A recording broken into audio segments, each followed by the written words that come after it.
Forever Entertainment and Megapixel Studios' licensed remake of Sega's 1996 arcade classic House of the Dead is out tomorrow on Switch, a release I've been fervently curious about after the duo's licensed remake of Panzer Dragoon from a couple years ago. That release launched with some technical issues and wasn't up to mine and other fans' expectations initially. So does the House of the Dead remake fare better? Simply put, familiar issues to that launch are present here, but the overall package is still fun enough with enough thoughtful additions that fans of the series will probably appreciate it anyway. Those looking to dip their toe in the water and see what this iconic franchise is all about for the first time will need some disclaimers. Speaking of disclaimers, I was given the digital copy of this game for free by Forever Entertainment for review purposes, just so you know.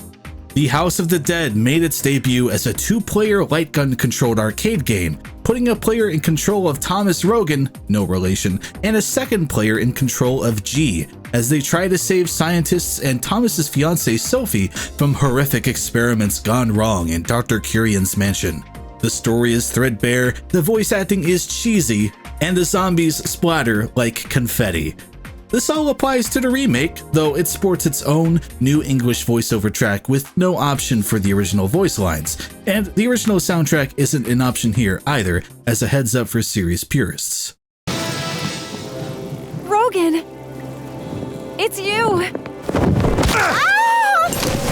Nobody leaves here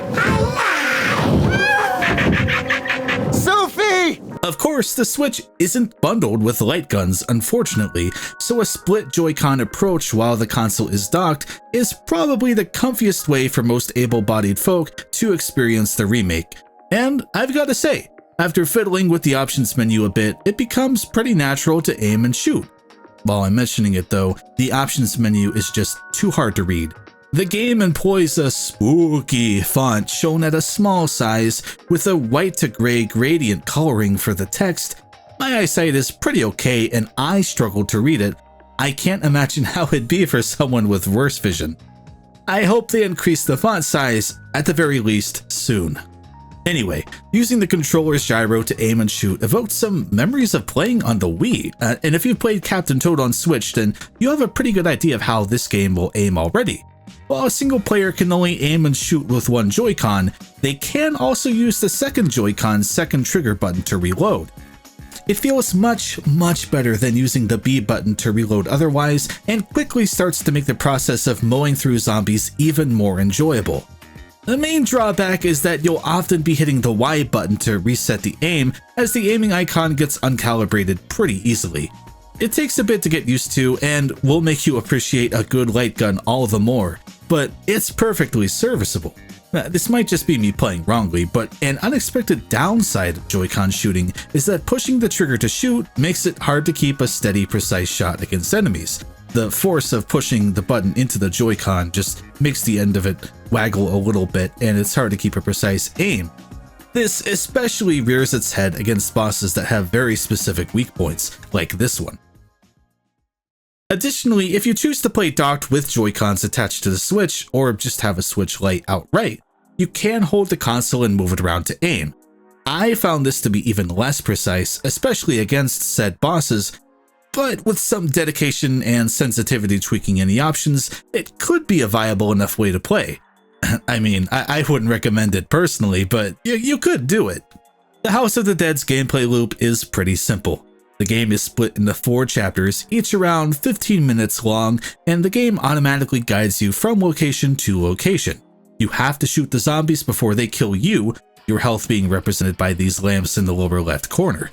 Different zombies have different weak points, with the fun coming from learning said weak points, keeping an eye out for destructible objects in the environment for bonus items and points, and getting surprised by sudden camera jumps with a zombie just around the corner ready to attack.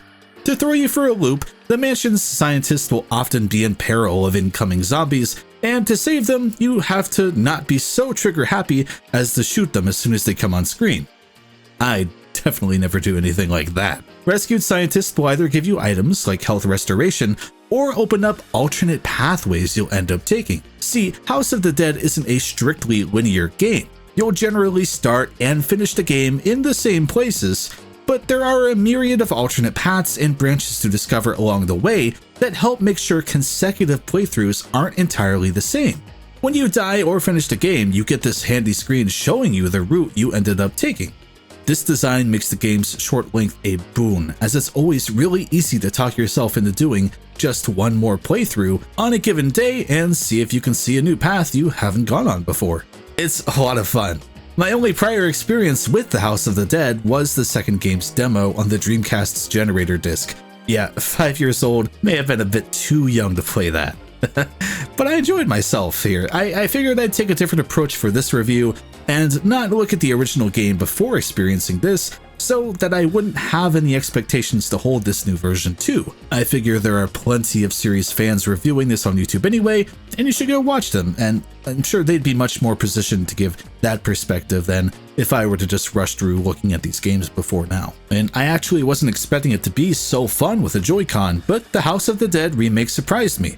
I wish I didn't have to calibrate the aim so much, but I have fairly anxious, jittery hands that don't like staying exactly still for long, and there's also hardware limitations to consider here, so I don't really place a lot of blame on the game for that. There's also a new Horde mode here, which helps alleviate that somewhat at least by placing so many zombies on screen that it gets hard to miss shots anyway. It's a pretty fun mode in addition to a cooperative mode available for both it and the regular campaign. There's easy, normal, hard, and arcade difficulties to go through, in-game achievements, and a gallery viewer to look at every zombie in all of its gruesome detail. Handy to look at and confirm their weak spots for your next playthrough. And as a tip from me, by the way, if Joy-Cons cramp your hands the way they do mine, there is an automatic reload option buried in those difficult to read options. You can adjust the timing as you like, all the way to making it instantaneous, and you can save your fingers some work so that you can focus on dismembering zombies.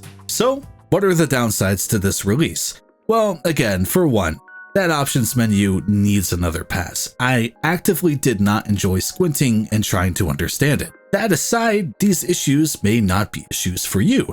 I merely present them for you to consider before purchasing. The game runs by default at 30 frames per second. Usually, certain passages in the game routinely make the frame rate dip some, as well as specific enemies also. These dudes here like to eat frames.